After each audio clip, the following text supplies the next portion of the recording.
Salut les riders, j'espère que vous allez bien. On est parti pour une vidéo sur la Ducati Monster. Oui, vous savez, la marque Ducati, la marque plus fiable et réputée du monde. C'est parti, elle est vraiment très très belle, très réussie. Les puristes vont être un peu déçus, plus le cadre treillis tubulaire. Mais franchement, c'est une évolution, je pense, qui est nécessaire pour gagner en rigidité, pour gagner en sportivité. Vous avez deux versions sur cette petite Ducati Monster à 11 299 € et 11 599 €. La version Monster et Monster Plus. Bon, vous avez juste une bulle et un capot de selle. N'hésitez pas à vous abonner et à cliquer sur la cloche, ça fait super plaisir, moi ça me soutient, merci. Vous avez trois coloris disponibles pour cette moto, donc rouge Ducati, noir mat qui est sublime, et ensuite Aviator Grey. Ça fait un peu japonais, hein, cette dernière couleur. Elle est très belle aussi. Je trouve qu'ils tendent un petit peu vers les motos plus classiques Ducati là, pour celle-là. Ils veulent toucher à un marché plus important, ce qui est normal, la marque se développe énormément, il y a eu énormément de choses qui ont été faites dernièrement, ils veulent un peu racler le marché des autres, et avec ce genre de moto, ils en sont pas loin du tout. Elle va faire très très mal, et je pense que les femmes vont l'adorer aussi. Oui, elle est vraiment très mignonne si je peux dire. Et alors, Ducati, le niveau marketing, c'est les meilleurs, hein. Il n'y a pas mieux qu'eux encore sur le marché. Je trouve leur stratégie commerciale dingue. Ils se sont dit, tiens, les gens, quand ils partent de la concession, ils se disent, tiens, j'ai envie d'une petite peinture perso et tout. Non, vous inquiétez pas, on a tout prévu. Donnez-nous l'argent à nous. Pouf, les petits peintres d'à côté, c'est fini. Donnez, donnez. Donc ils ont créé des kits d'adhésifs pour changer un petit peu l'avant, enfin changer un petit peu la moto, et carrément des kits plastiques complets avec des designs un peu différents. Voilà, ils sont là. Je trouve ça plutôt très très fort de leur part. Un peu d'argent en plus.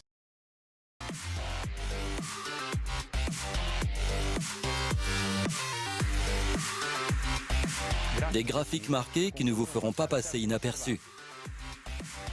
Mais Bon, pour parler du design global, je la trouve aussi, sa double petite sortie d'échappement, le phare avant, l'arrière, bon, il y a deux petits trucs qui me dérangent un peu, c'est cette plaque très très longue, mais ça, bon, bah, c'est pour faire acheter le support de plaque court.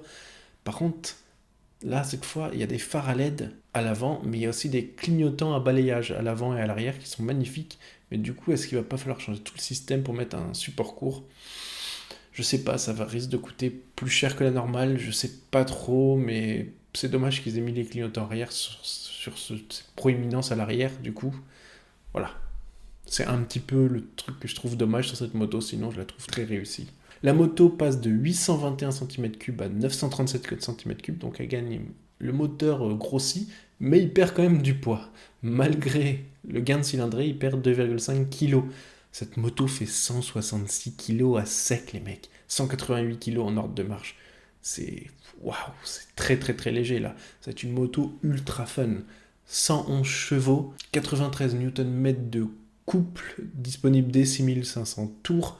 Ça va être Willingland, Funland cette moto. D'ailleurs, c'est leur slogan, hein. Du fun, de la simplicité. Et là, tout est réussi. La moto est toute fine, toute belle, toute simple. Il n'y a rien de superflu. Et j'ai peur pour cette marque, mais là, Ducati, il frappe très très très fort.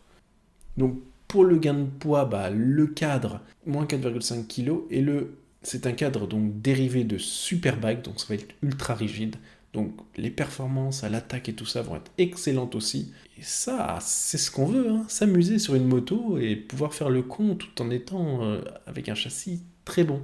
Le sous-cadre perd aussi 2,5 kg. En fait, c'est ça, hein. Avant, vous avez le treillis, là, comme ils appelaient ça. Et bah, là aussi, vous perdez énormément de poids. Donc voilà encore un gain de poids facile.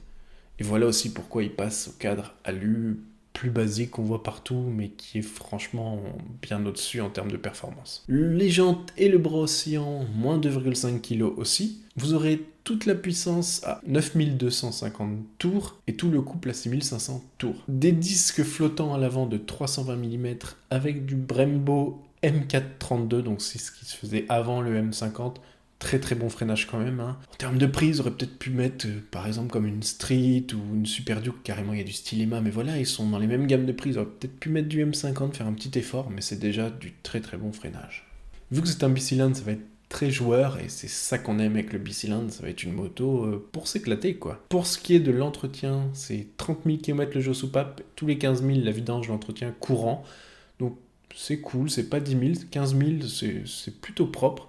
30 000 le jeu aux soupapes, bon ben, on est dans la moyenne. Ils ont fait aussi énormément d'efforts au niveau de la selle, 820 mm, et vu que le cadre est très compact, même pour les personnes petites, vous allez pouvoir facilement toucher les pieds, et au pire, il y a un kit de rabaissement.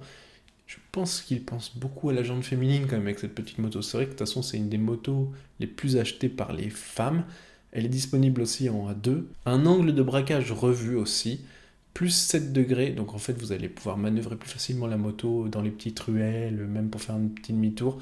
Toujours pratique. Bon, le package électronique haut de gamme, déjà, bon, l'écran TFT 4,3 pouces qui est très beau. Le Ducati, les informations sont très bien, très lisibles. Voilà, leur écran est... Bon, voilà, c'est un TFT basique, quoi. Mais après, la disposition à l'intérieur est plutôt réussie. Bon, bien sûr, ABS, cornering, traction control, wheelie control, la full Bosch, très haut de gamme. Donc, plus de sécurité et plus de fun, parce que vous pouvez désactiver l'un, activer l'autre si vous voulez vous amuser à faire des wheelings tout en ayant un petit peu d'anti-patinage au cas où, au cas où, quoi. C'est toujours cool. Donc, disponible, on a dit en A2. N'hésitez pas à vous abonner, à liker la vidéo, ça fait super plaisir, à partager aussi. Merci et bye les riders.